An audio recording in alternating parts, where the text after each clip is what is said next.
आत्ताच्या सध्या उपचार पद्धती अपुऱ्या आहेत किंवा त्यात त्रुटी आहेत, कमी आहेत असं समजून एक नवीन उपचार पद्धती विकसित केलीत, ज्याला जगभर आता वासा कन्सेप्ट म्हणून ओळखलं जातं. आणि सेरेब्रल पार्सी झालेले आणि पक्षाघात झालेले शेकडो नव्हे तर हजारो पेशंट्स तुम्ही या वासा कन्सेप्टनं बरे केलेत.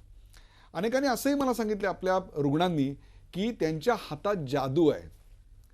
खरं तर हा त्यांच्यातल्या भावनेचा भाग असेल, मी समजू शकतो, परंतु आपण नेमकं काय करता की जे आत्तापर्यंत इतर फिजिओथेरपीमध्ये होत नव्हतं? असं तुम्ही काय करता तुमच्या क्लिनिकमध्ये की जिकडे आल्यानंतर तुमच्या रुग्णांना एका मंदिरात जाऊन देवीला पाहिल्याचा अनुभव येतो?